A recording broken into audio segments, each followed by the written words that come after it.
I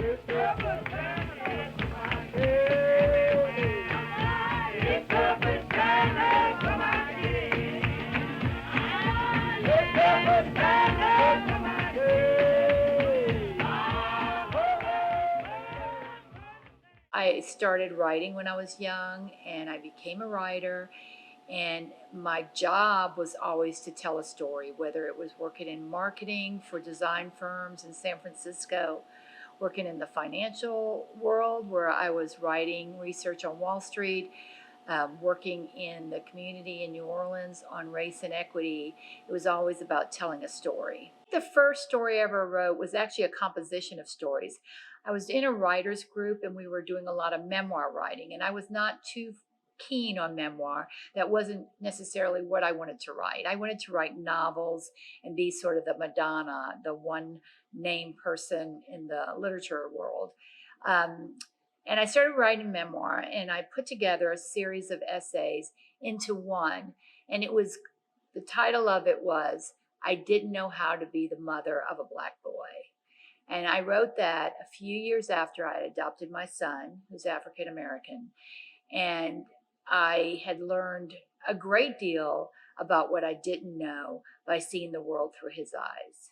Originally, I was looking at the hall, not because I was looking for a hall. I was actually looking to buy a double in New Orleans where I lived, where one side would be where I could host my writing workshops. And also I had done a lot of community dialogue with the mayor's office in New Orleans, working on race and equity, just trying to build awareness. And somebody mentioned that this place was for sale, and I came to look at it. And when I was buying it, I was just thinking I would have my writer's workshop. I could do community dialogue on a bigger format than I'd done in New Orleans. And it wasn't until I got in here that the stories that the hall has to tell began to emerge.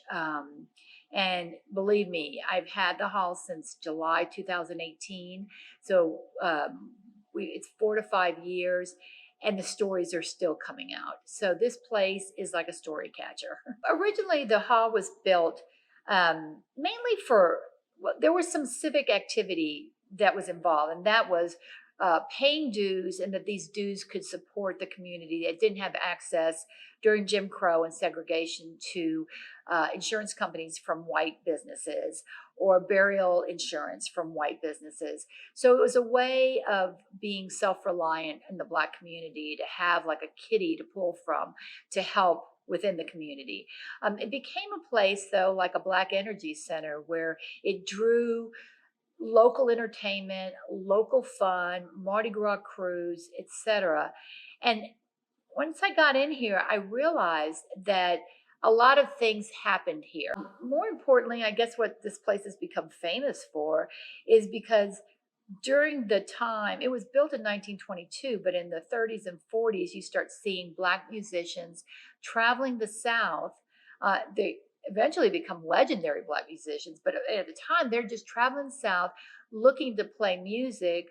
The Black community is starved for entertainment. They can't go to white establishments and see a band. So they built these juke joints, kind of came up along the path, eventually called the Chitlin Circuit. But so you start having these now famous musicians coming through here. I remember when I first bought the hall, I went to the family grocery store down the street, and this guy was stocking cans, and he said, "Oh, you're the woman that bought that hall, huh?" I can remember when I was a little boy, I came in behind my brother's knees, and I saw Sam Cooke there. And then I saw this woman who said, "Oh, I was so young, and I was sitting on the front porch, and the doors were closed, and they wouldn't let me in, but Etta James was on stage, and I could hear her like she was standing in front of me." So it's all these stories of famous people who came through here, stories of how it was helping a community. And I always felt with every one of these stories that it was telling a very different story of Mississippi than the one that most people hear. One of the things is, when I bought the hall, I'm a writer. I wanted to write here.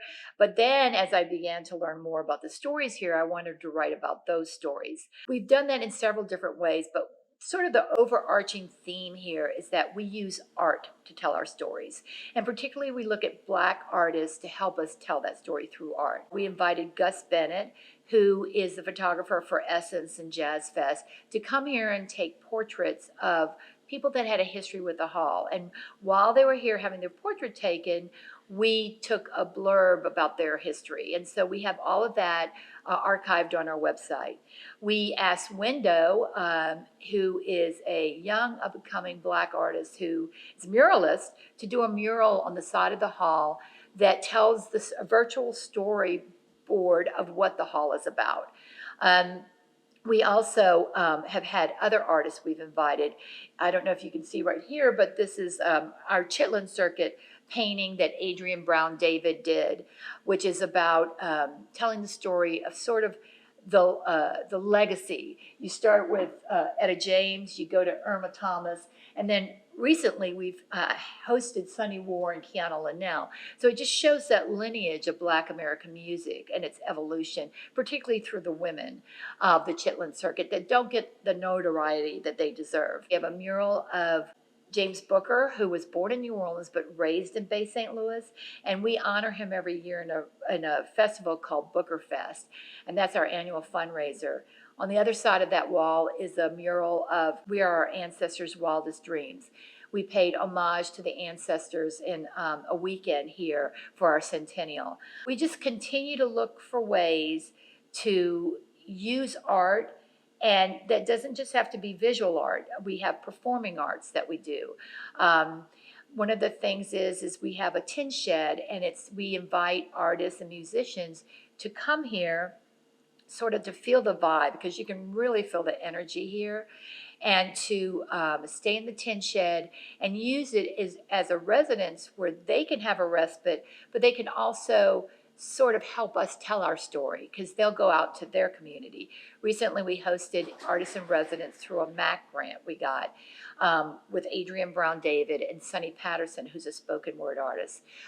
Mississippi National Heritage Area Community Grant has helped us do the mural, the tin shed, the portrait project. They're currently helping us tell our story of our 100 years.